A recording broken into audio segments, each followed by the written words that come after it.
So I would like to start off talking a bit about the scope of transport and logistics to set the scene there. Then I would like to talk about transport logistics and basically also logistics 4.0. And then venture into transport optimization, which has been sort of like my methodology background throughout these years of research. And then basically give you some more ideas of what could be beyond logistics 4.0 or 4.0. And then end off with a few brief notes on what I believe to be the educational needs in the world of logistics 4.0. And I would like to acknowledge, give some acknowledgements to all of my colleagues, many of them here in the room today, but also to a lot of external partners who have contributed, also some of them here today, over the, well, actually past more than actually 20 years. I cannot really believe that, but it actually is a bit more than 20 years. The scope of transport logistics. So I think that it's safe to say that without efficient transport and logistics systems, we wouldn't really have the society that we have today. You could say that automated mass production systems actually are able to give us a lot of high-end, really high quality products at even a low price because of efficiency in production.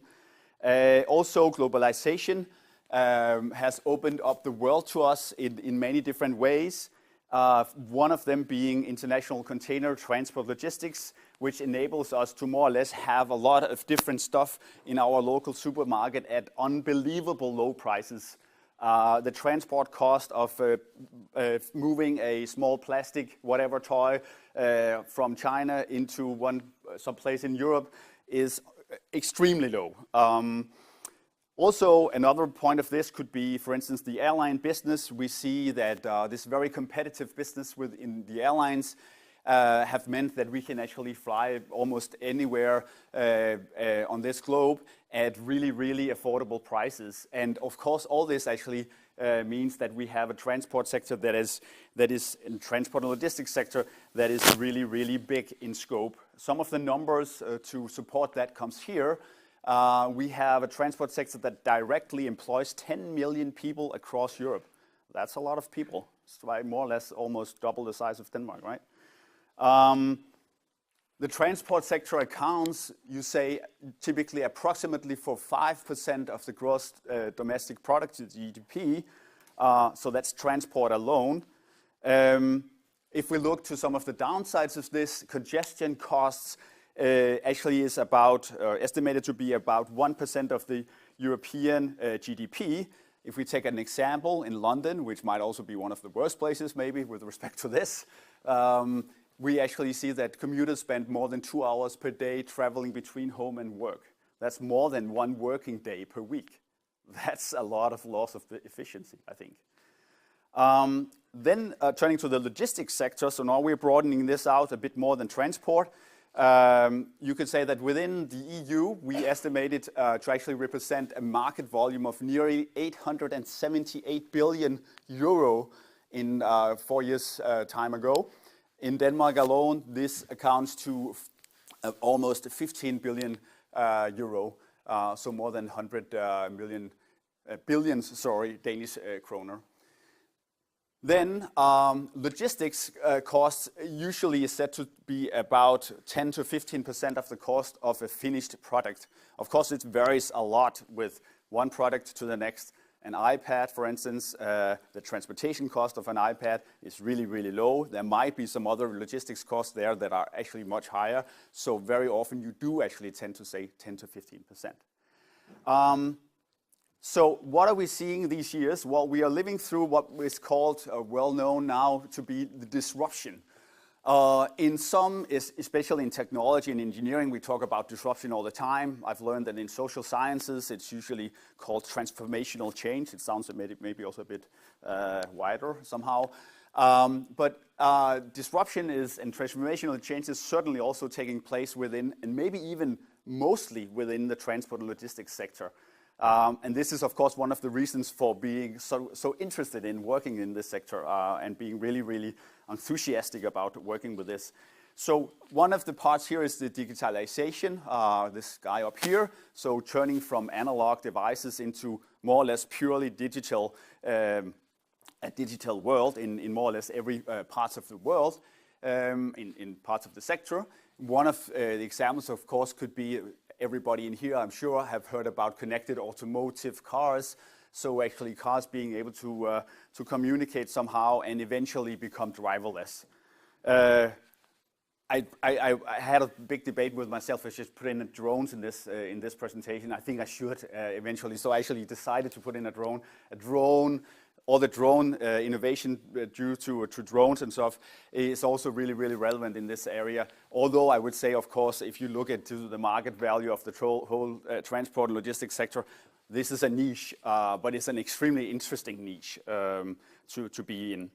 So let's take a look at supply chain management. Really, really simple, one-dimensional supply chain here, going from supplier into retailer. We have material flow going right here, and we have requirements on the information flow going left. So this is simple. In reality, it's not as simple, of course. We have a lot of drivers of which actually means that we have increased complexity rather than this simple picture up here. We have a lot of different product configurations, lead time requirements. We want to have just in time on all our products. We see desires for customization of products. We see the complex networks. I could also have put up a multi-dimensional real supply chain up there, and that would have been some intertwined arcs going back and forth here. Where we see a lot of actors being involved. We see a lot of actors being involved. This sound guy is really tricky today. 2PLs, 3PLs, 4PLs, even people are now starting to talk about 5PLs. We see a lot of regulations to the sector from the EU, for instance. We have the globalization coming in, et cetera, et cetera. So this, of course, up here is sort of like an illusion of a supply chain, basically. And this is coming more and more complex over the years. So what is trying to actually go into Logistics 4.0? We will start with talking a bit about Industry 4.0. So this is actually where it starts. And well, basically it started many, many years ago. So talking about the first industrial revolution was when we shifted from being reliant on animals, human effort, and biomass into using fossil fuels and mechanical power. So that was started basically at the end of the 1800s. Then at the end of the 1800s, sorry, and 1700s up there. So at the end of the 1800s, we had the second revolution starting. And that eventually, over the years and the next decades into this last century, so the 20th century, gave us electricity and certainly also mass production, as we saw, for instance, with Ford Motors. The third revolution started in the 50s and brought us electronics, first generations of ICT and automation, basically. So all the stuff that we have us completely surrounded with today more or less started there, and was of course very much with all the sort of like the space program of US and Russia. Then recently we've seen moving into this what we could call the fourth revolution, introducing what is called cyber physical systems. So that will be integrations of computation, networking, and physical resources, and then also again, as we saw just before, digitalization. So this we refer to as the fourth revolution, and that of course buys into the Industry 4.0. One of the very important part of this is the Internet of Things, IoT also called. So in here we talk about network connection of physical objects, so cyber physical things. And basically, this can actually light up all our, so you could say, dark assets. So assets that haven't been connected before. While preparing for this, people still continue to refer to a shoe. So this one here, why should that be connected to the internet? You might think, well, of course, if you have really high-end shoes and you actually want to give the manufacturer of this shoe some insights into how you wear it and how you tear it. That could actually also be an example of this. So this goes with wireless, but also actually wired devices. There's a picture over there actually saying that it's more or less anything that could be connected here. We have some estimates from Gartner, Cisco, DHL, I think actually also IBM is involved there, saying that today, in 2016, we have 15 billion devices worldwide being part of this IoT. In just 4 years from now, this will grow to 50 billion devices. This is a really big growth in just 4 years. And then they also state that potentially we could have up to 1.5 trillion devices actually take benefit from being connected. So this is actually what could be the benefit of having, for instance, these pair of shoes being connected. Then, obviously, IoT creates a huge amount of data. There's a big debate and a lot of effort going around also at DTU on big data initiatives. Some people, just to mention this in a really, really short way, some people discuss big data being the unstructured data. So actually having huge amounts of data that are unstructured. That is the most challenging, but also maybe the most exciting and thrilling thing to work with. Whereas the big data, the big amounts of data being structured might not be the same kind of thing. And therefore also some people do not really believe that this is actually big data.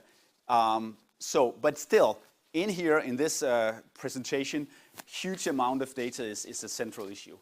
So Industry 4.0, or Industrie 4.0, I think, in German. Søren? Yeah.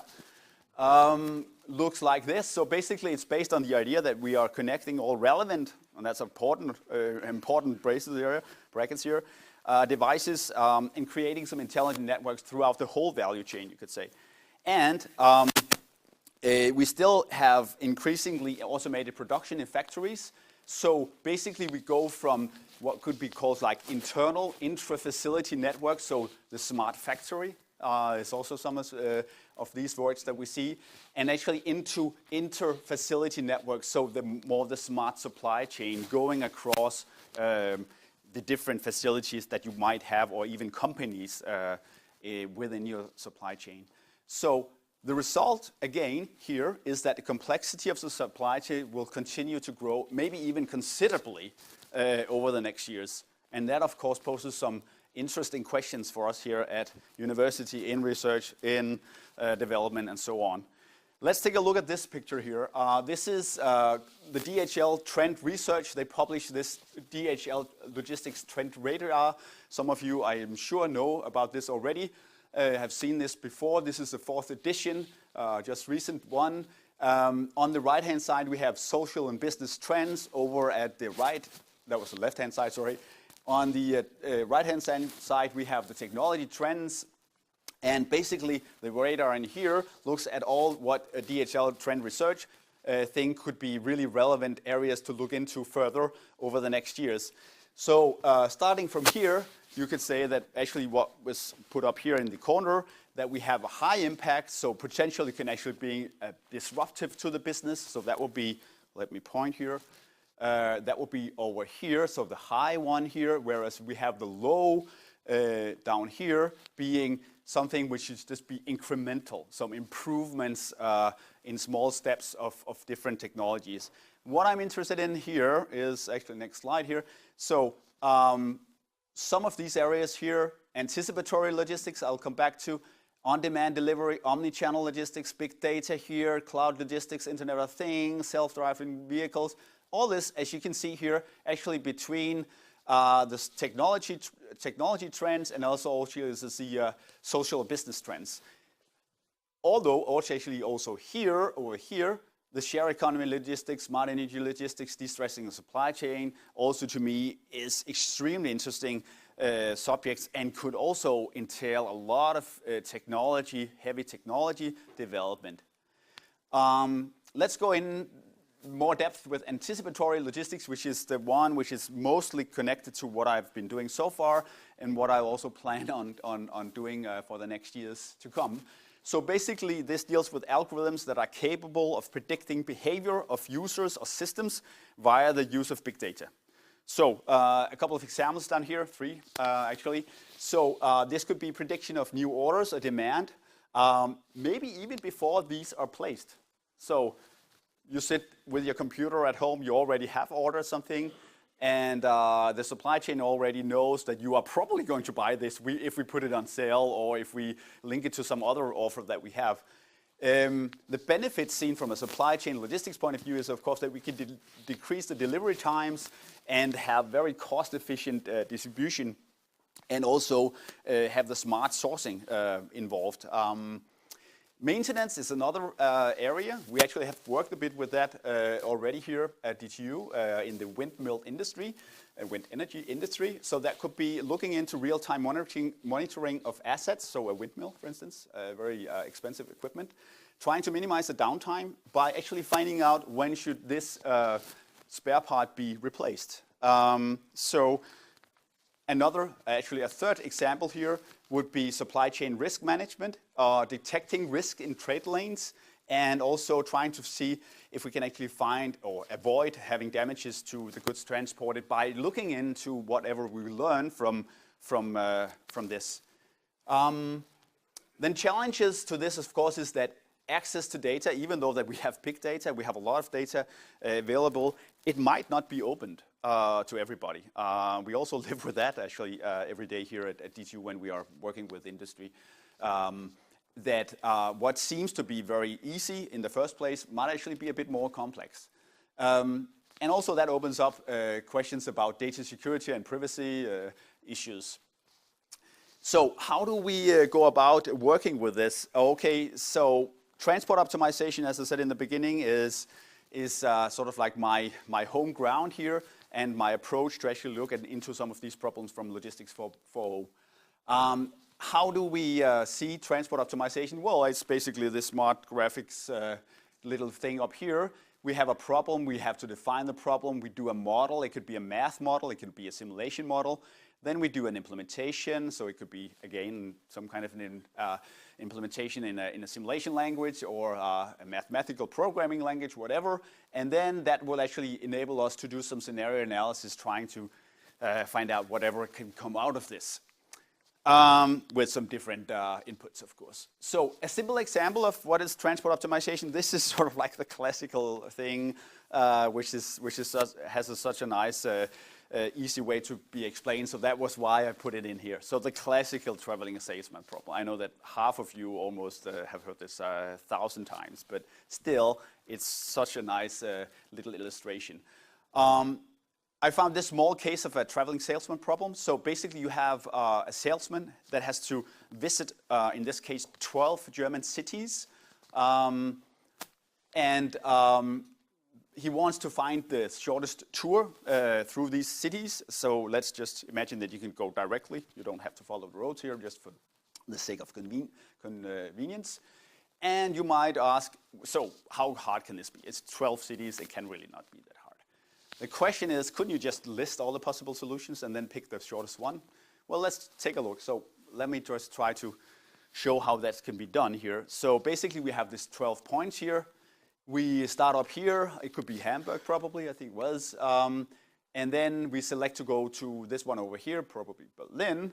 Then we are in Berlin, and we have to take a decision whether or not to go to probably one of these two, because that's the shortest one. But basically, we could also go to all the remaining ones. So actually, you could start wondering about how many possible combinations can you have for this small problem.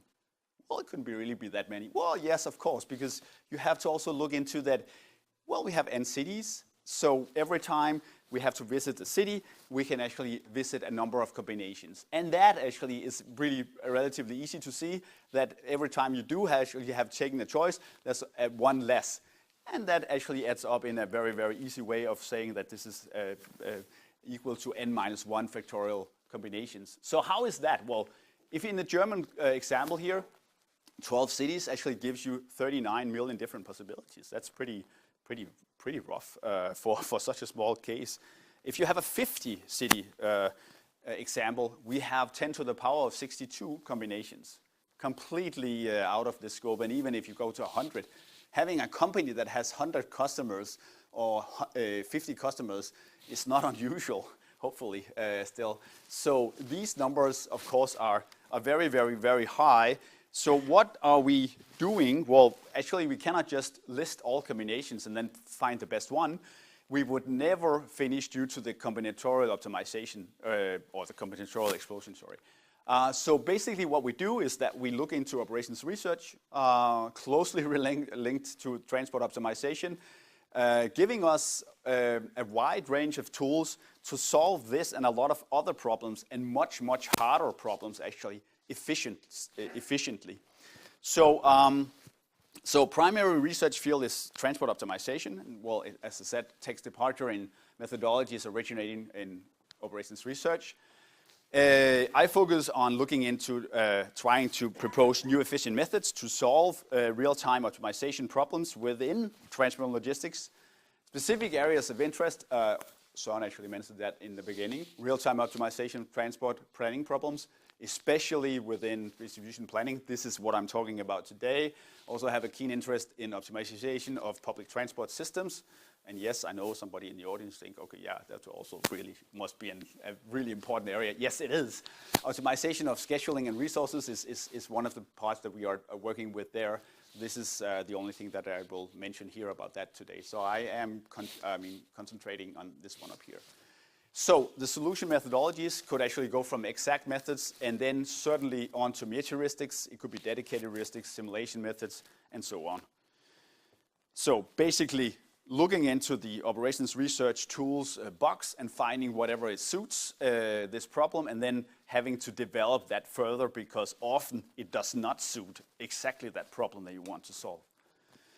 So I will give you now a couple of examples here.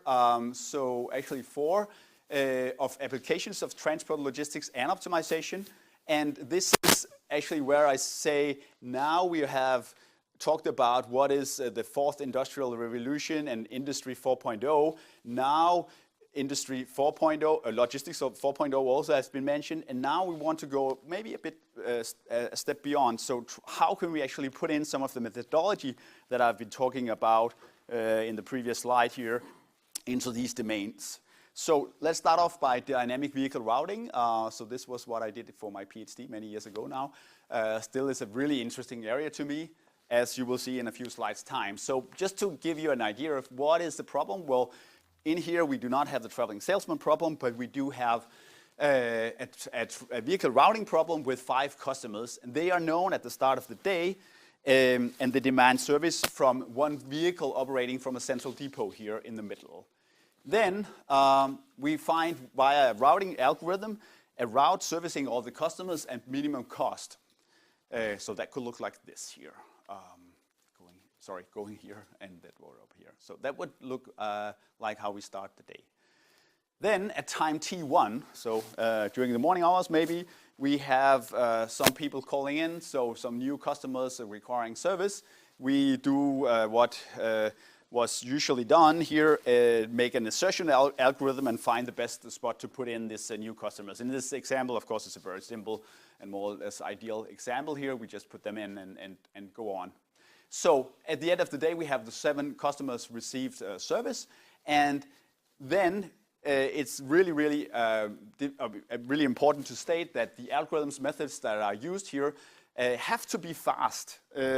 Whereas what we saw before with the traveling salesman problem, having all these different possibilities or combinations, well, it's really interesting, and you could put a lot of effort in trying to solve this mathematically, but in most cases, in reality, we have some kind of dynamism here, so we are able to actually get the solution out while people are waiting for this. So we have to be able to find out whether or not we can serve them while they are on the phone, you could say, or whatever they're doing with their. They would not like to sit and wait for like 1.5 hours to get a really good solution for you as the operator of this. So the methods has to be able to handle dynamism, and both in terms of the order pool and possibly also in the surrounding infrastructure, as I usually refer to. So infrastructure in this case could be roads. So if you have some kind of a roadblock or maybe just decreased travel speed due to rush hour or whatever, that also has to be taken into account. So replanning basically. So basically here I would like to give you sort of like an insight into what have happened within dynamic vehicle routing during the past 3 generations. So the first generation probably started in the 80s, went on through the 90s, and ended around that period in 2000, where more people started looking at that area, basically. In here, we had dynamic information being applied to the classical static vehicle routing problem. And we assumed that we could have knowledge on positioning, vehicle status, and so on. I remember in the days of the PhD to actually struggle about that, because we assumed that we could get it, and we knew that we would be able to get it in a few years. And then years went on, and it took a little bit longer than we thought in the beginning. But still, of course, we were right in assuming that this would come along. I remember a lot of, I'm looking at Jakob, who's in the business, and I remember a lot of people in the trucking industry saying, yes, but our drivers don't want to drive a truck with a GPS because they feel sort of like over monitored or whatever. And of course, that has changed. I mean, this is another situation today. Maybe they don't like it either today if they start thinking about it, but this is just something that you do. So this is this was the case back then. Then in the second generation, we saw real-time information from a lot of different sources. We saw a priori knowledge about future requests coming into the picture. We started being able to integrate with more advanced maps and ERP systems, and also advanced fleet management systems. So better getting really good data, so updated data. And also that meant that we saw a lot of research looking into stochastic travel times and things like that. We saw a lot of different meteoristics approaches appearing. One of them also very much here at DTU ALNS, David and Stefan being the fathers of that one. So large neighborhood searches. Then I think that the third generation, so this is not the 4.0, but more like the third generation of vehicle routing is about to start, has basically already started, although you don't really see that many, or actually, if any, real papers about what I'm hoping to see in the next few years here. So actually looking into what we call predictive analytics. So taking methods from data science, machine learning, and then try to use that for forecasting of coming events, both on this ERP side, but also in the infrastructure side, and we certainly will see increasingly sophisticated meteoristics and also math heuristics coming along.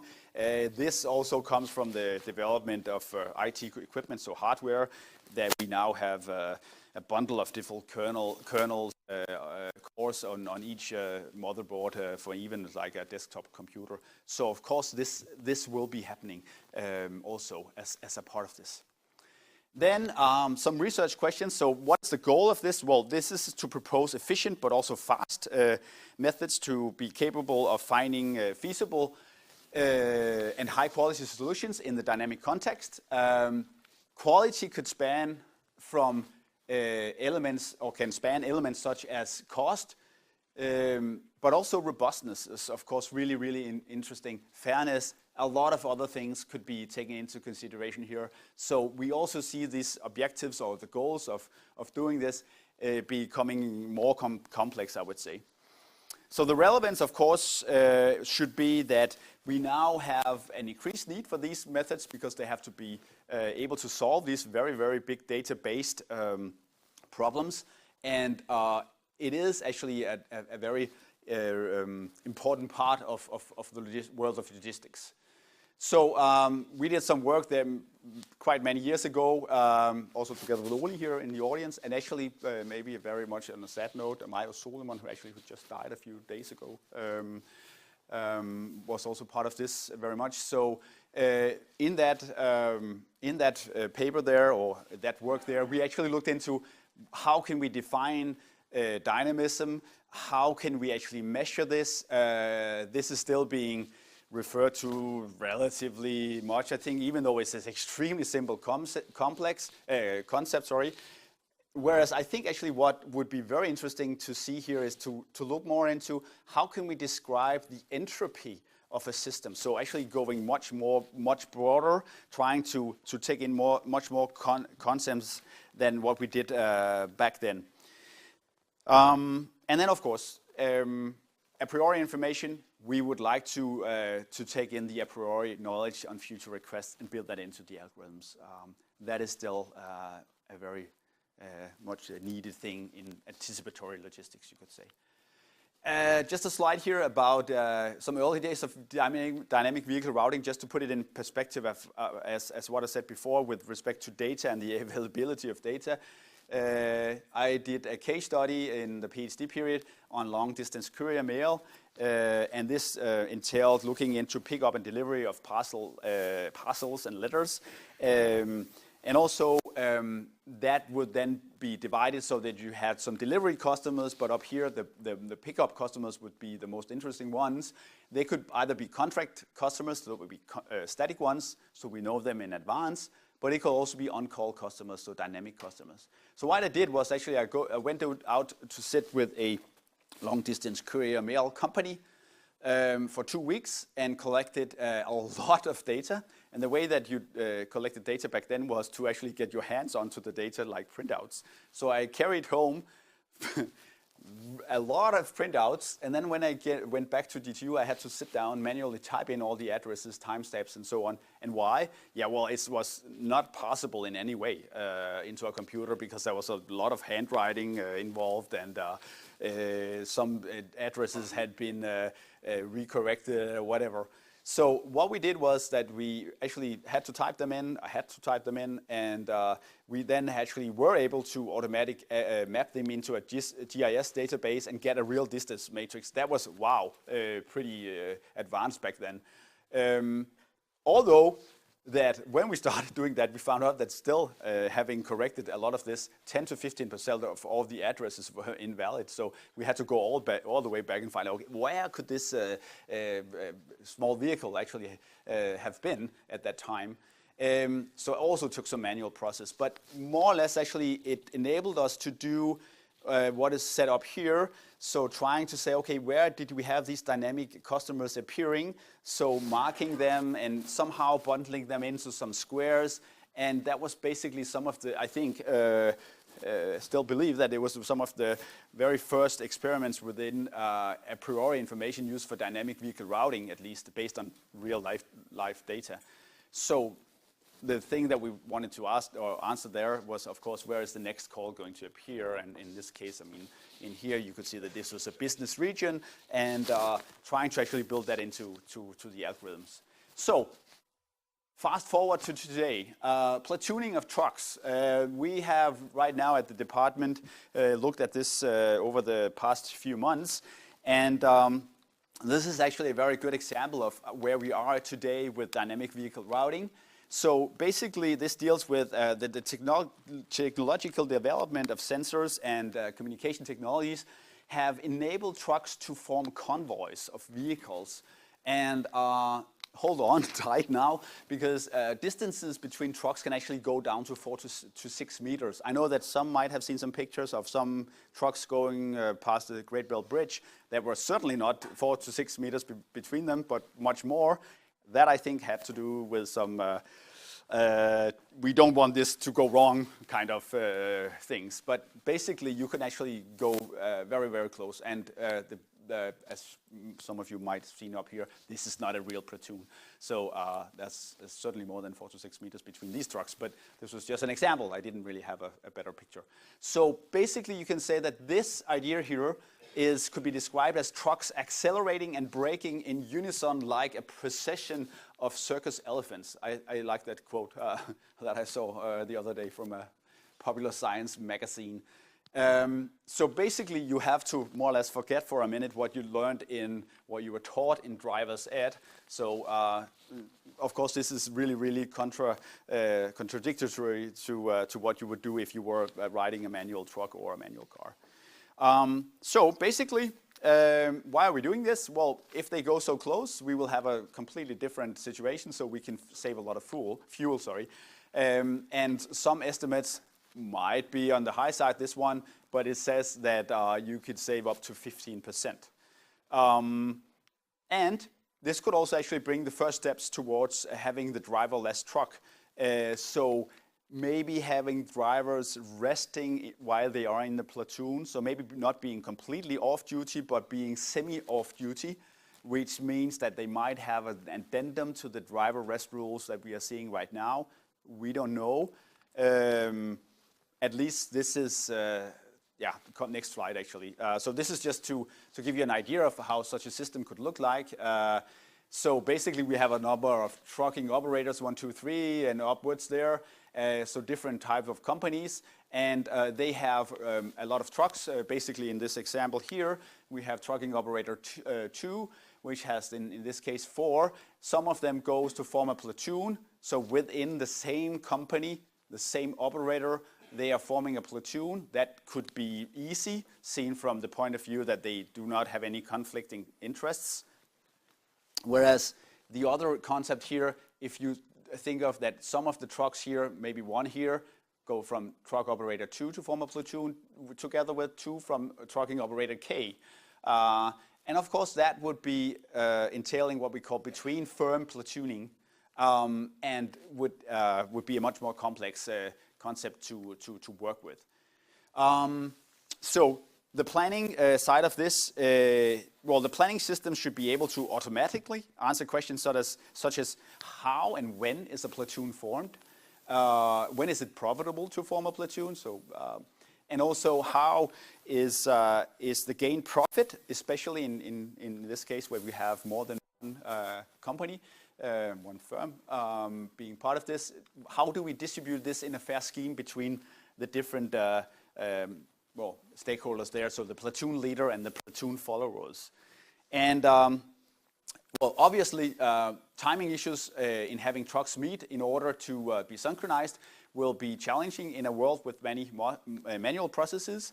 And as I just stated 2 slides ago, the European Commission is really highly interested in this platooning concept, and have reserved just for one project actually 15 to 20 million euro to have a test case on that over the next few years.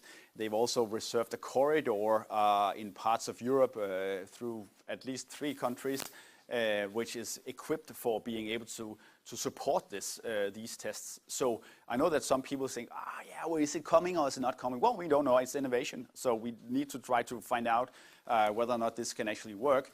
At least the EU believes that this is worth sponsoring some development money within.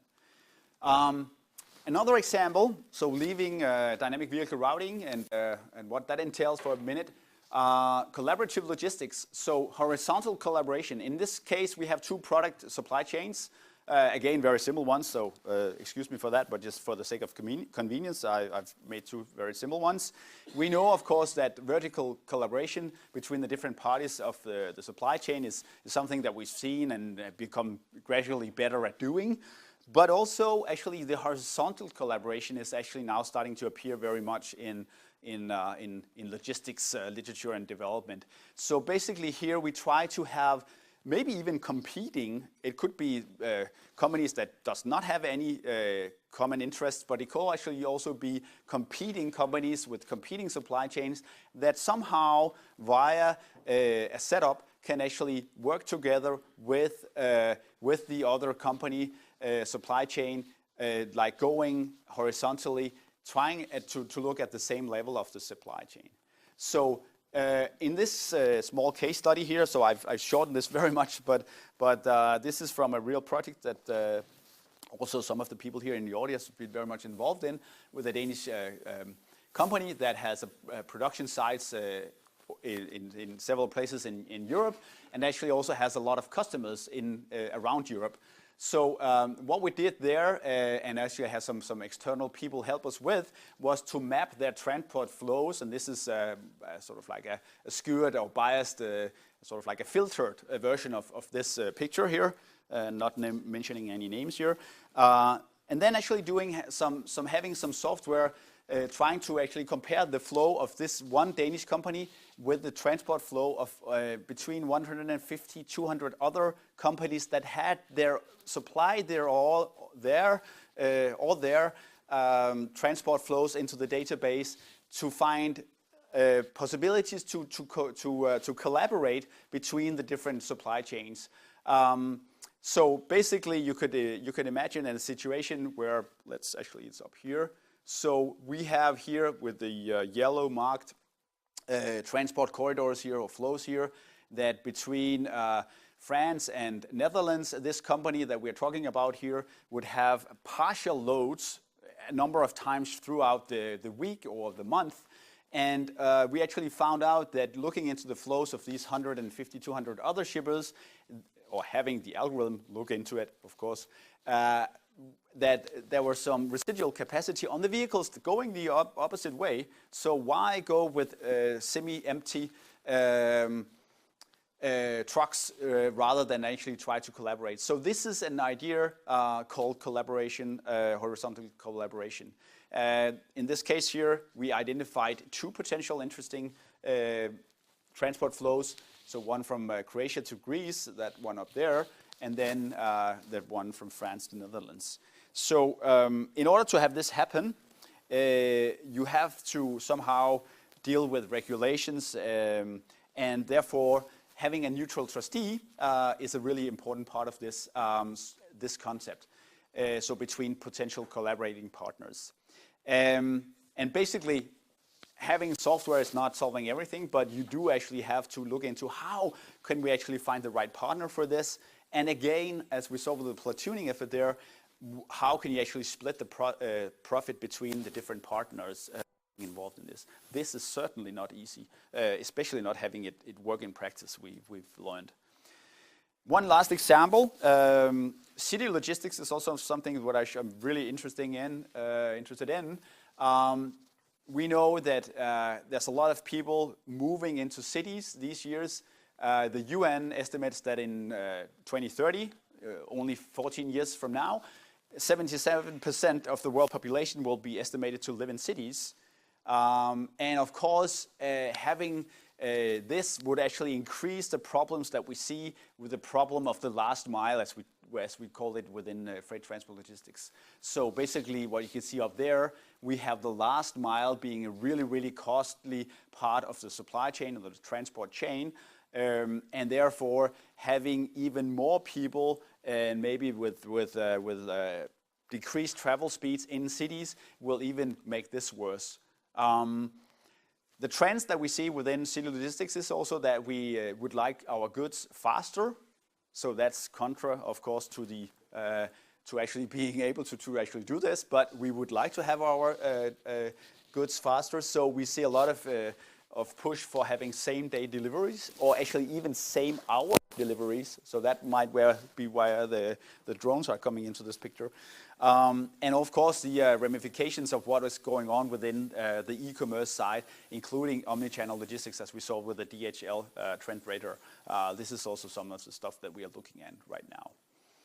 So summing up for that part here, future research directions. Well, I would like to combine methods from data science and the newest meteoristics and math heuristics for that matter to actually provide the foundation for tools to actually support what we call predictive analytics. And we also should look very much into the methods to support desire for larger integration between companies, internal production logistics and their transport logistics.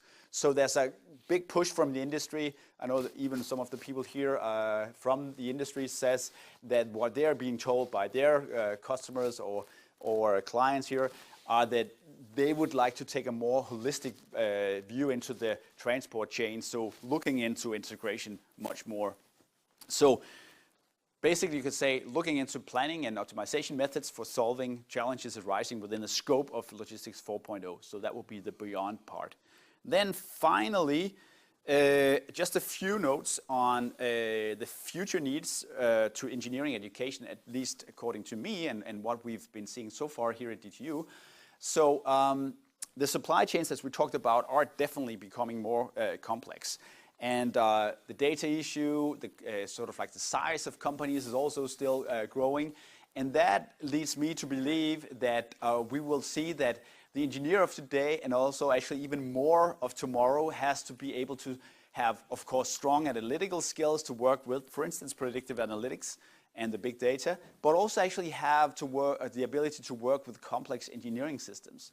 And at our department here at Management Engineering, of course, we will be playing a leading role in providing research-based teaching with, for instance, the advanced systems design part of this. So this is not solved only by big data, math, analytics, and so on, but actually also a lot of knowledge on advanced systems design. This actually led us to, as also Søren introduced here in the beginning, to propose this bachelor degree program. Oh, what happened there? 2 years ago it started, so we just had our third intake. And you can see here around this young lady some of the most important parts of this. You can see the network part, the global part here. You can see the management, the data, the strategy, the decision, technology, and economics. All of this actually pushing into looking into systems. And this is some of the master programs that this is directed towards. And again, hopefully you can see that engineering management, transport logistics, I've talked about, also the math modeling and computation masters, are very much based on systems, really advanced, complex systems with a lot of data needing these. And that also goes to the sustainable energy, which I do not know so much about. So this is really important for me to stress that whatever we are doing right now, revising our programs and looking into the continuous development of our programs, we have to look very much into the systems perspective. So that leaves me with saying thank you very much for your attention and listening. So questions?